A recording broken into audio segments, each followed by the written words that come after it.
আমার চ্যানেলে আমি কখনোই আজ পর্যন্ত রাজনৈতিক কোনো ভিডিও বানাইনি, রাজনৈতিক কোনো বক্তব্যও দিইনি। আমার রাজনৈতিক দর্শন আলাদা থাকতে পারে, কিন্তু রাজনীতি নিয়ে আমি কিছু বলি না, কারণ রাজনীতি আমাদের জন্য না। রাজনীতি যাদের জন্য তারা রাজনীতি করেন, তাদের জন্য আমাদের সম্মান রয়েছে। তো বেগম খালেদা জিয়া, এই মানুষটাকে নিয়ে ভিডিও করতে কেন ইচ্ছে করলো সেটা নিয়ে আমি আসছি। এই মানুষটার সম্পর্কে অনেক কিছু বলার আছে। প্রথমত হচ্ছে যে আমরা যখন খুব ছোট 1991 সাল, খুবই ছোট, তখন আমরা জানি না কিসে পড়ি, সম্ভবত 1-2 পড়ি হয়তো। তো ওই সময়টাই আমার মনে পড়ে যে খালেদা জিয়া এই নামটা আমরা প্রচুর শুনতাম, মিছিল, মিটিং, ভোট খুব শুনতাম। খালেদা জিয়া একবার আমাদের এলাকায় এসেছিলেন, তাকে দেখার জন্য ছোটবেলায় সেই ব্যাকুলতা ছিল, সেই ভিড়ের মধ্যে হারিয়ে যাওয়ার ব্যাপার ছিল, সেসব ব্যাপারও ছিল। তিনি আমাদের কাছে একটা আবেগ।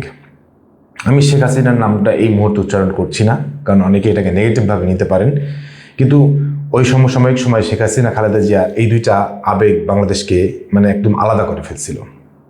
তো খালেদা জিয়া যখন বাংলাদেশের রাষ্ট্র ক্ষমতায় আসেন, বাংলাদেশের প্রথম নারী প্রধানমন্ত্রী, স্বাভাবিকভাবে একটা চাপ ছিল।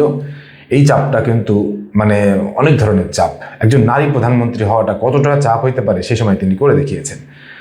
তো যাই হোক, আমি তার কিছু জিনিস মনে করতে চাই। আজকের তার এই প্রয়াণ দিবসে আমার শুধু এইটুকু মনে পড়ছে যে আমাদের মনে পড়ে ছোটবেলায় মেয়েরা সাধারণত স্কুলে যাইতো না, স্কুলে যাওয়ানো হইতো না, হয়তো বা কারোর গরিবের মেয়ে হলে কারো বাড়ি কাজ করতে দিত, একটু মাঝারি হইলে বিয়ে শাদী দিয়ে দিত, বড় লোকরা খুব কালে ভদ্রে কয়েকজন পাঠাইতো না। কিন্তু খালেদা জিয়া ওই সময় ক্ষমতায় এসে প্রথম যে কাজটা তিনি করছিলেন, নারী শিক্ষার সবচেয়ে অগ্রণী ভূমিকা পালন করছিলেন। পৃথিবীর ইতিহাসে, বাংলাদেশের ইতিহাসে আমরা যতটুকু এগিয়েছি তার এই একটা যুগান্তকারী ভূমিকার জন্য নারী শিক্ষায় তিনি সবচেয়ে বড় অবদান রাখছিলেন। সে অবদানটা কি ছিল? তিনি মেয়েদেরকে উপবৃত্তি চালু করছিলেন, এবং এই উপবৃত্তি পাওয়ার জন্য অনেক মানুষকে আমি দেখছি লোভে পড়ে হলেও গেছে। এবং সেই ধারাবাহিকতা থেকে আজও পর্যন্ত নারীরা স্কুলে যাচ্ছে, কলেজে যাচ্ছে, ইউনিভার্সিটি যাচ্ছে, বাইরে যাচ্ছে। ইভেন এখন আপনি খোঁজ নিয়ে দেখবেন অধিকাংশই উপজেলা নির্বাহী অফিসের নারী।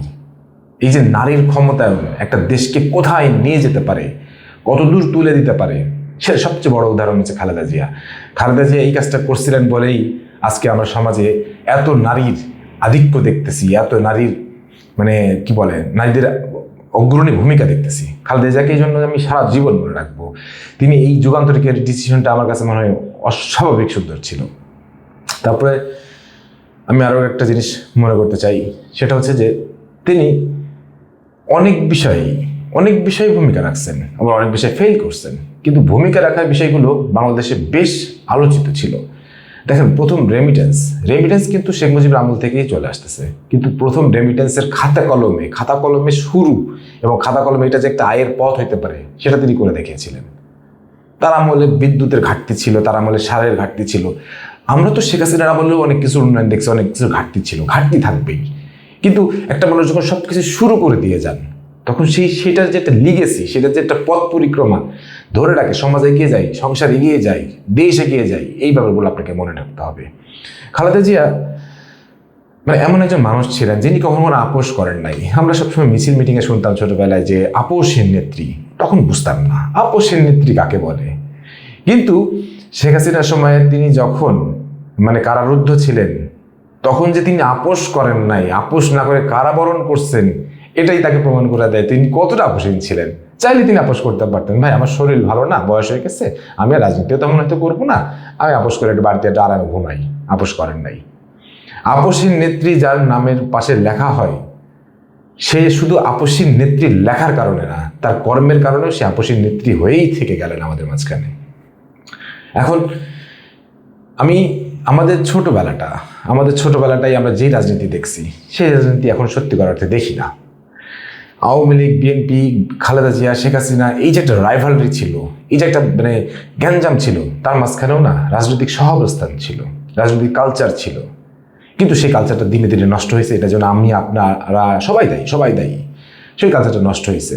কিন্তু খালেদা জিয়া তিনি কি আসলে মরে গেছেন? আমাদের কাছে তিনি মরেননি। আমি যে রাজনৈতিক মতাদর্শী হই, কিন্তু আমাদের কাছে তিনি মরেননি। আমাদের কাছে তিনি সারা জীবন মানে মানে অনেক উচ্চতায় থাকবেন। দেখেন, মানে একজন মানুষ ফার্স্ট লেডি ছিলেন, ফার্স্ট লেডি থেকে মানে একজন ধরে নিলাম একজন গৃহিণী থেকে দেশের প্রধানমন্ত্রী হওয়া, 3বার প্রধানমন্ত্রী হওয়া, দেশকে চালানো, বিরোধী দলীয় নেত্রী থাকা, বিএনপির মতন সেনানিবাস থেকে গড়ে ওঠা একটা দলকে গ্রামের প্রত্যন্ত অঞ্চলে ছড়িয়ে দেওয়া।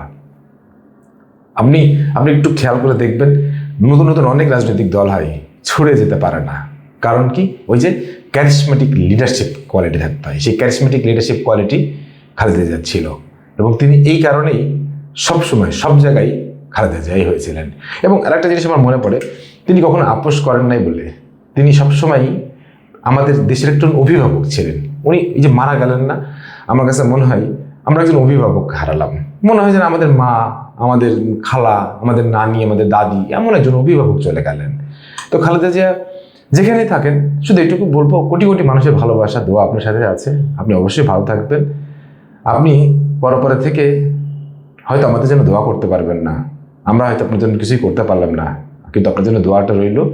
তবে আপনি আমাদের জন্য যদি পারেন, যদি সেই ক্ষমতা, সেই স্পিরিচুয়াল পাওয়ারটা যদি থাকে, আমাদের দেশের জন্য দোয়া করেন, আমরা যেন সবাই মিলে একটা সুন্দর বাংলাদেশ গড়তে পারি। আপনার এই সম্মানটা যেন আমরা ধরে রাখতে পারি। সবাই ভালো থাকবেন, সুস্থ থাকবেন। আল্লাহ হাফেজ।